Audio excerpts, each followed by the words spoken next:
Hi, Zizaran here with another 3.26 League starter, and this is Lightning Conduit.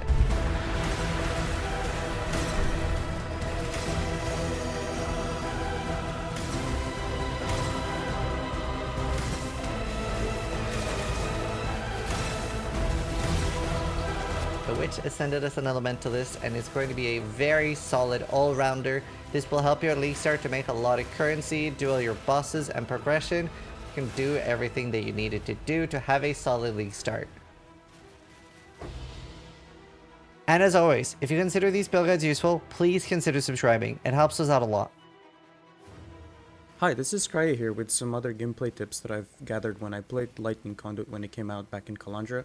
The playstyle of this build can be a little divisive, so I'd like to really explain what it is in-game, but please do excuse the character because it's pretty outdated by now and some things just really don't work against the Mana Flask and stuff like that. The way Lightning Conduit works is that we have to consume a shock that is applied with another skill because we run elemental focus support on this build, which means that Lightning Conduit cannot shock itself, which makes that the gameplay will be a two-button playstyle essentially. You will put down your Aura Storms and then things will be shocked the moment you press Lightning Conduit, and then Lightning Conduit will consume that shock, so on and so on. You do have the option of going with Impulsive for this build, which does come with the downside of making it harder for you to cap your suppression. However, it does feel like you clear twice as fast, and you will run into the situation where sometimes Orb Storms will just roll a high damage roll, and now it just one-shots the screen by itself. And because the impulsive explosions can propagate really far, sometimes you will clear the whole screen and even more than the whole screen with just the chains of explosion from Impulsa, and it has the added benefit of if you find a really tanky rare, it will just die from the explosions of the monster around it. It does come with some pretty hefty downsides, but it also comes with really big upsides, so you make the decision here. Your playstyle for bosses will highly depend on your ability of casting while doing the mechanics, because no damage will happen unless you are casting. However, you are still ranged, and that means that it's still easier to hit the boss than if you were a pure melee character. How this build looks like in bosses is that you have to put down your Aura Storms first, then curse the boss, and now you can start casting your Lightning Conduits. This does mean that, however, whenever a mechanic appears that forces you to disconnect from the boss, you do need to drop your damage entirely, fulfill the mechanic, and then go back to casting. Again, don't really worry about the tankiness and the damage and other things in this specific character because it is very outdated and it doesn't have the changes that are coming in the next patch in 3.26. It was just meant as an example of how to play this build and how the playstyle looks like. Let's go into Path of Building and show you more. We do use Path of Building for all our guides. It's extremely important that you have this to follow along. So as you can see, we have a step-by-step solution to the skill tree, making sure you never get lost. And this includes ascendancies as well. You can see we have the normal lab, Crow lab, etc. So we're starting out with Shaper, and then we're getting the golems next. Obviously, golems had some big glow up this season. We also use loadouts, so we can go to, like, for example, the endgame loadout. You can see here with Heart of Destruction, Shipper Storms, and Liege of the Primordial. So this build starts out by leveling with Stormblast Mine. Obviously, if you're comfortable with it, you can use like Magma Orb and stuff like that. The way Stormblast Mine works with Orb Storms is you stand inside the Orb Storms, and then you're throwing Stormblast Mine on your enemy. So it's like pseudo melee. As soon as we are level 28, we can switch to Lightning Conduit. Now, the way Lightning Conduit works is it consumes a shock from the enemy to do a lightning strike. And it should be pretty easy to follow along. These are all the leveling setups, and these are all the different map setups. So the reason we do this is to make sure that you don't have any superfluous gems that you no longer need in the future. But yeah, once you're level 28, you have that, and you can use Orb Storms or Stormbrand. Some people prefer Stormbrand, especially on hardcore, because you can throw it in the distance and be further away, but we do get quite large AoE on the Orb Storms, and Orb Storms is better, especially for single target.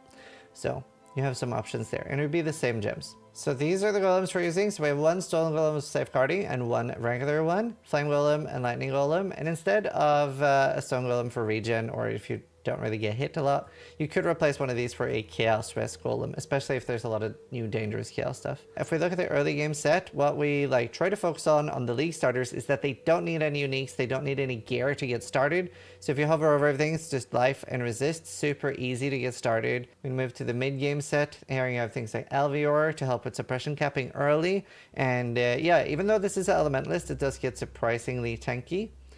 and Mercenaries will help with that as well. Then in the end game, we're going Dawnbreaker, Mark of the Shaper, etc. And then you can see we have a bit more gear here. And even though we don't have anything crazy, even on this, it gets close to 6 million hit DPS. That's quite nice.